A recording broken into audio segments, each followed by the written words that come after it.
Struggling with blood sugar levels, ready to shed those extra pounds effortlessly? Look no further. Sugar Defender, the #1 rated blood sugar formula, is here to transform your health and help you achieve your wellness goals. Click the link in the video description to get started with Sugar Defender today. A serial sex attacker who was dubbed the Coronation Street rapist has launched a new bid for freedom. Andrew Barlow, who has been handed 13 life sentences throughout his life for rape, was released from prison in March 2023 after 34 years behind bars. Just 6 weeks later, however, the 67-year-old from Bolton was recalled to prison for poor behavior and breaching his license conditions. He had been taken to a probation service hostel by a police escort upon his release, but it was later deemed the risk he posed to the public was not manageable in the community. Barlow, formerly known as Andrew Longmire, was given his nickname because most of his victims were attacked in their own terraced homes in the north of England, mostly in Greater Manchester. Now there are fears he could soon be released from jail after he appealed against the decision which saw him return to his cell on June 19. A decision over whether he will be allowed to walk free is set to be announced by Wednesday next week, the parole board confirmed. The prospect of Barlow being allowed to roam free again has infuriated his many victims and their families who campaigned to keep him inside with the help of Manchester MP Graham Stringer. "He is an unsafe rapist who hasn't changed in my eyes," the relative of one victim told Manchester Evening News, claiming he broke some of the 32 license conditions he was given. Barlow's release from prison had been delayed by the then Justice Minister and Deputy Prime Minister Dominic Raab after he asked the parole board to reconsider its decision.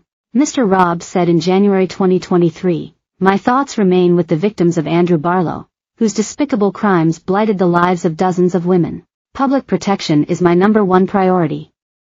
I am overhauling the parole system to keep prisoners who pose a risk to the public off our streets." After Barlow was quickly returned to prison in April 2023, Mr. Stringer said, "It is extraordinary. I think this is another failure of the parole board to use common sense and protect the public from a very dangerous man. They were warned by me and the victims.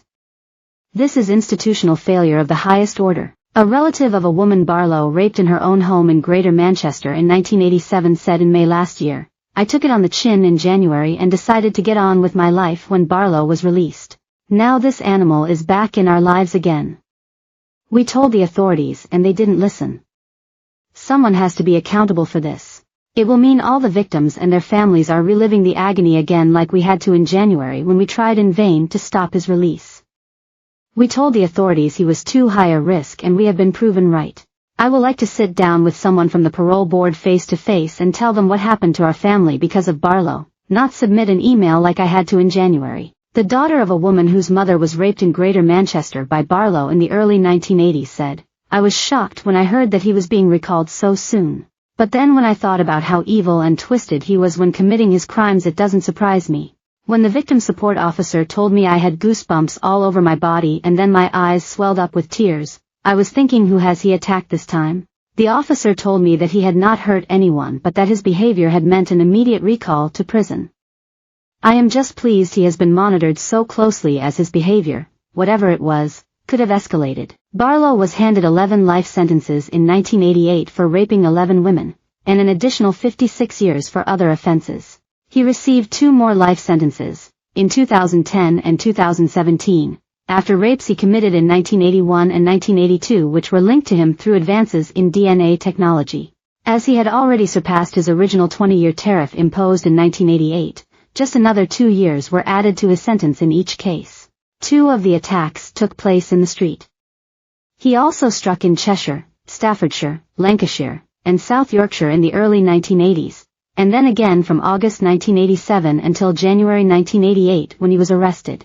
Barlow is barred from Greater Manchester, and the parole board said in its summary to release him that he would be subject to license conditions, which must be strictly adhered to, under the license condi.